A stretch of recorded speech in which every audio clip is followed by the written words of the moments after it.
The unofficial end of training camp will be tonight. Of course, it won't be officially over until Tuesday at 5 o'clock when rosters will have to be handed in. However, an opportunity to make a final impression for this group here today as they get set to take on the Red Wings in Detroit tonight. Both Detroit and Toronto with identical 6-1 preseason marks. Hi, everyone. Welcome to Etobicoke. Paul Hendrick alongside Big Daddy Bob McGill. And Bob, we did get a chance to see the big group in Toronto at Scotiabank Arena last night. Tonight, a Marley-centric lineup, if you will, but no shortage of talent on the ice given the experience from last spring and, of course, a championship with the Toronto Marlies. Yeah, I think we've got 16 Calder Cup champions playing in this game here this evening in Detroit.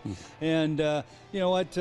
This is that last opportunity for them to leave an impression on the coaching staff and the Leaf management as they will move forward into the regular season next week. But it's something where that impression that you leave is something that you want to be a positive one because of the fact that if there's injuries and different situations throughout the course of the season, you want to be a guy that they can count on down the road. Well, the Maple Leafs have scored no fewer than 32 goals in this preseason in 7 games. A slightly different lineup here tonight, but all hoping to end the preseason with a victory and a veteran presence from the Toronto Marlies last season as well, Colin Greening. How do you look at tonight's challenge in Detroit individually and as a group with camp about to break?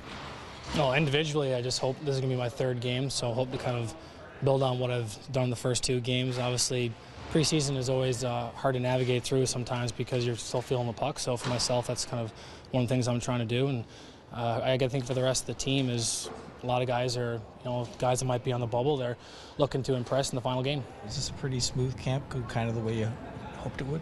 Yeah, I mean, I don't really know what's that mean. There's lots of guys, you go from 3 teams to 2 teams and it's a grind, and it's supposed to be a grind for the players and it's supposed to be a grind for us, and it gets us ready for the season, and it is that. I mean, today's our final game. We got to talk about what we're going to do with our roster, obviously, and we'll do that prior to the game and after the game like we've been doing every day, and then in the end we got to make some decisions. So Toronto's roster will feature 16 players who helped the Marlies win a Calder Cup last spring. Frederic Gauthier played on the wing last night. He'll revert back to his natural center position tonight. Emerson Clark has brought a physical presence to camp. Brooks, Bracco, and Moore have all opened up eyes as well. Curtis McElhaney will start for Toronto tonight. He's expected to go the distance. Garrett Sparks will back him up. And Jonathan Bernier is expected to start for Detroit. The former Leaf made 21 saves on 23 shots Wednesday as the Wings edge the Bruins in Boston in overtime 3-2. Game time tonight from Little Caesars Arena, 7 o'clock, a game that can be seen on Sportsnet. Joe Bone and Jim Ralph will have the call on radio on TSN 1050 Toronto, and our coverage here on Leafs Nation Network is set to begin at 6 with Molson Canadian Leafs Game Day. Big Daddy and yours truly. We'll see you then.